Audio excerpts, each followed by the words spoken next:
This is the journey to One Africa. Hey, what's up everybody? This is Mika. Welcome back to SNOA. Let's get right into it. Today I'm going to talk about why President Paul Kagame of Rwanda is the most controversial president in Africa. And for the startup, let me just define the word controversial. If you say someone is controversial, it means someone who is causing public discussions, arguments, and disagreements.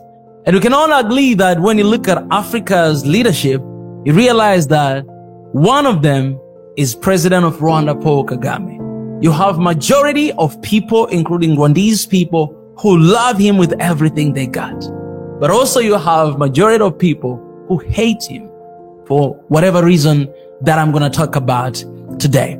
So let's start the first one. Why Paul Kagame, he's been loved by Rwandese people. He's been loved by majority of Africans. And the first thing is this, you remember in 1994, genocide against the Tutsi. Paul Kagame of Rwanda, he was actually undergoing the training in the United States Army Command and General Staff College, while other nations left Rwanda to its fate. Paul Kagame, he left the United States and he moved back to Rwanda to stop genocide.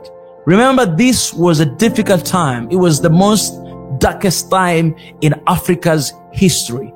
People were running away. People were walking away, did not want to go back. But he left the United States all the way to Rwanda to fight for his country and for his people. As a result, he became a president of Rwanda. And he always says this, that he became president by coincidence. He did not even have a plan. After stopping the genocide, everybody else was thinking about the revenge. What are we going to do? But for him, in his mind, he was thinking about how can I bring my people together? How can I bring Rwandese together? Because the only solution for us to rebuild our country is by bringing our people together. And you cannot bring your people together if you keep promoting tribes, if you keep entertaining division. So he had to bring the people together, and it was almost illegal. It was actually illegal. Nobody was allowed to talk about the tribe. Nobody was allowed to do that because it was the healing time for the country. And right now, you can see as a result, Rwanda is one of the most beautiful countries in Africa. And some, they call it the Singapore of Africa.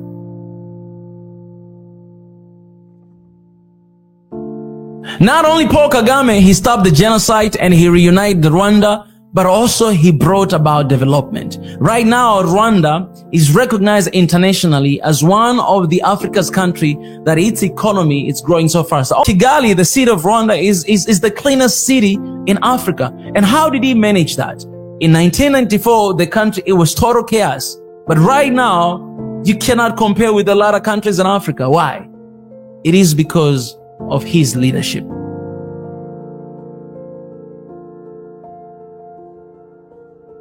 When I look at Rwanda, I believe that it is possible to take the country from the bottom ground to put it on the map.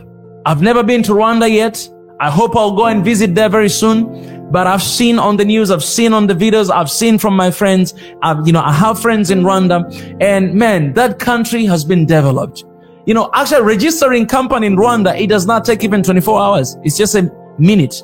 Tourism in Rwanda is one of the biggest things. We all know thing about Visit Rwanda because of Arsenal, because of PSG. We always know that. Tourism, development, companies, technology. When you go to Rwanda, you'll find all these companies. Even some of the German car manufacturing company, they actually have their branches in Rwanda. And you can see how this country can move from the bottom ground all the way to the top. It's simply because of the visionary leadership.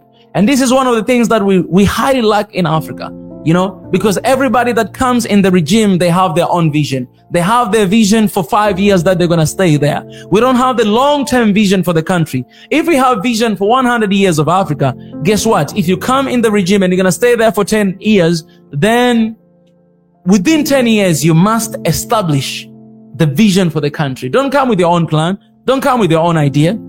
Country cannot move forward without vision. Even the scripture says, without knowledge, my people are perished. And in order for you to be a visionary leader, you need to have knowledge to where you want your country to be. And we've seen that in Rwanda.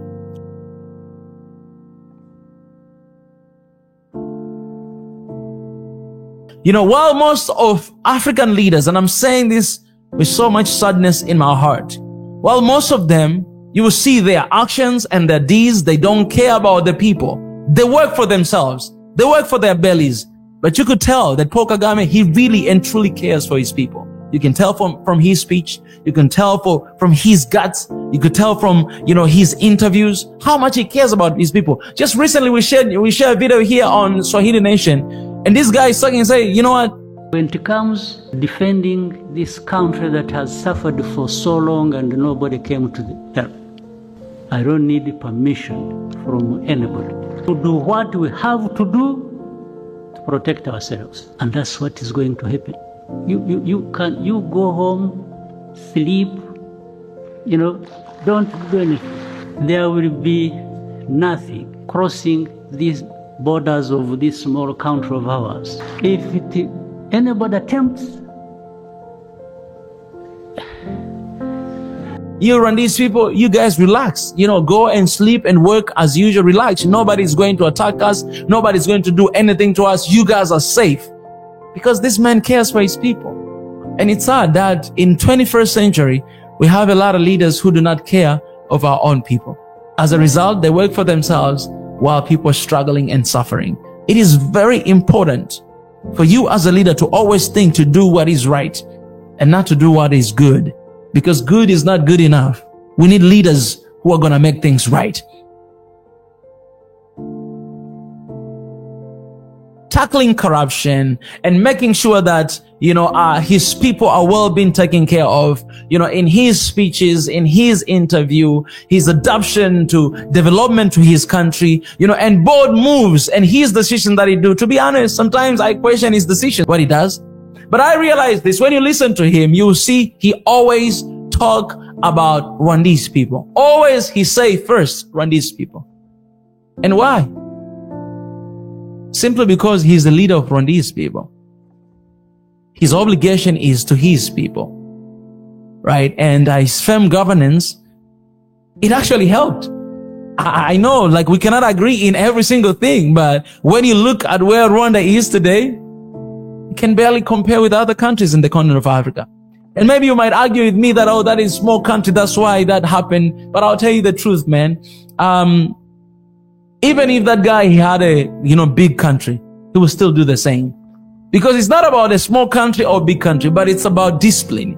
But it's about integrity. It is about determination of what you want to do to your people. Understanding what your people want and do it with everything you got. Morning, evening, night, and every single day working for your people. Rwanda is one of the few countries in Africa that has a high number of women in a leadership. So gender balance, he really managed to do that well. When you look at the ministers of Rwanda, most of them are women.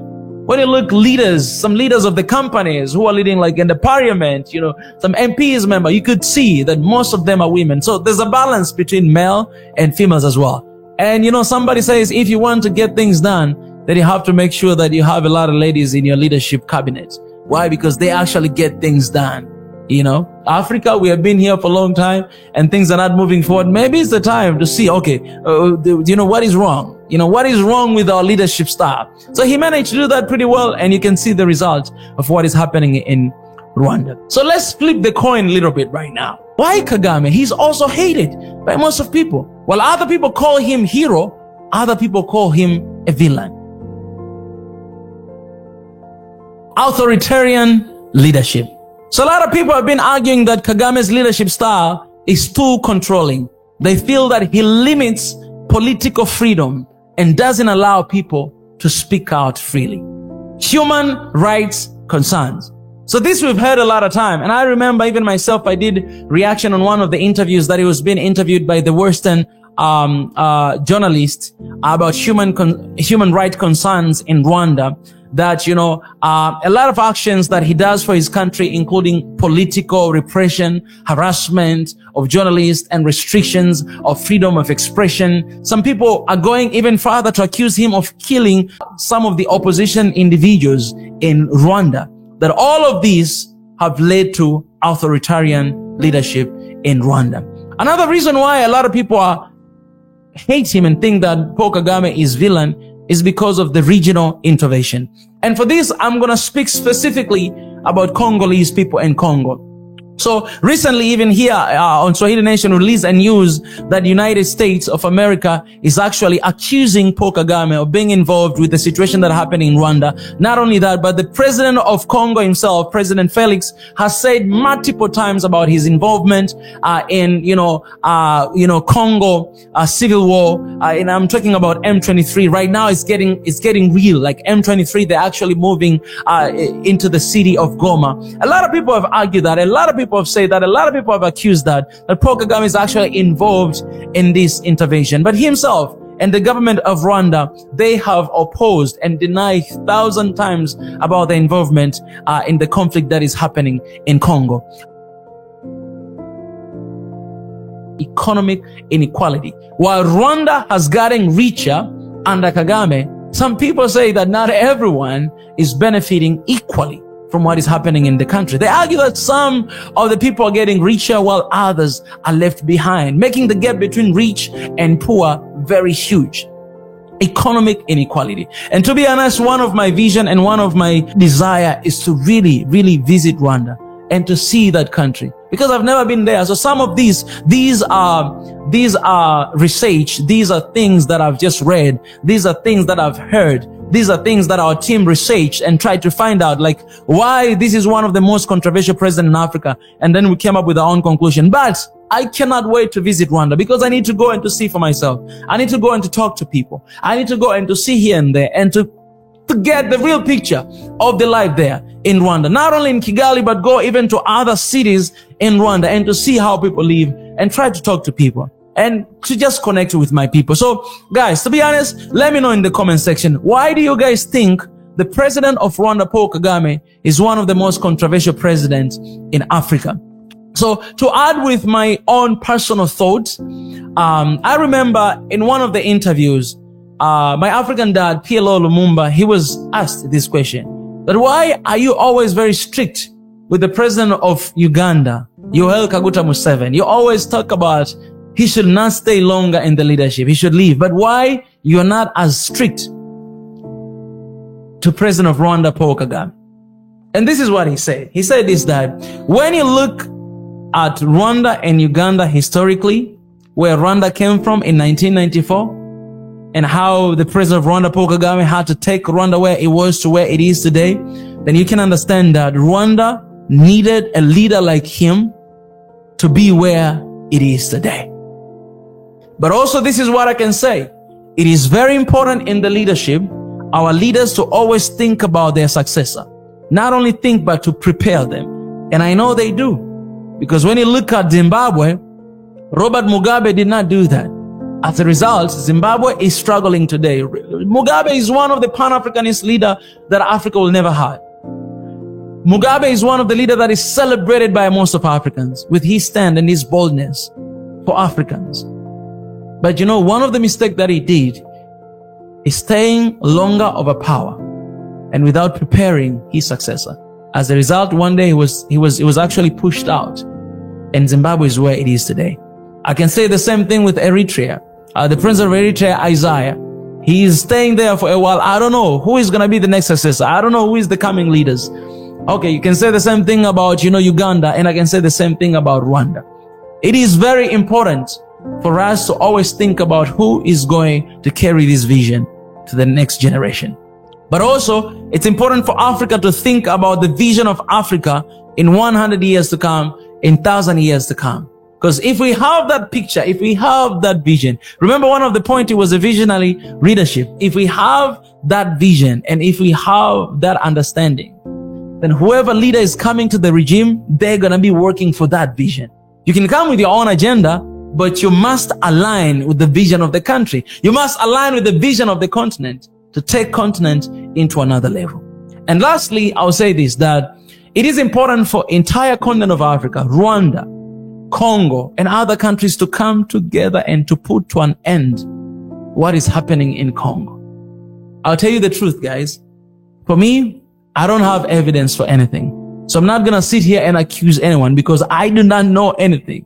Until I know something, I'll be able to say something. But now I don't know. And what I can say is Congo needs the entire continent of Africa. Congo needs Rwanda, needs Tanzania, needs Ethiopia, needs Egypt, needs the entire continent of Africa to stand with them and to put to an end to what is happening in Congo. Because a lot of people, a lot of lives have been wasted just from November until right now. More than 1 million people, Congolese, have been misplaced, moved away from their own country.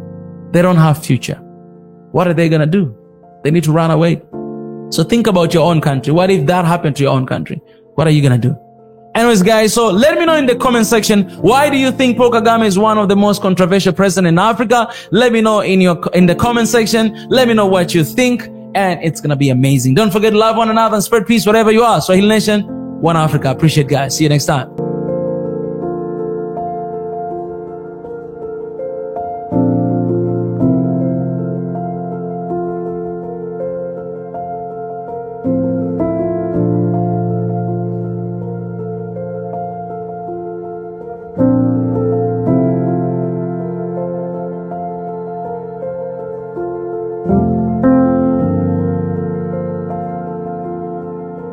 Hey guys, as you're watching this video, our vision is to reach 500,000 subscribers. Hit the subscribe button, join membership to support our channel, and join Patreon and PayPal. All the links are in the description. Do that to stand with us for this beautiful cause of One Africa right now. We do not forget to sign up for the petition. The link is down below. Appreciate it. Thank you so much.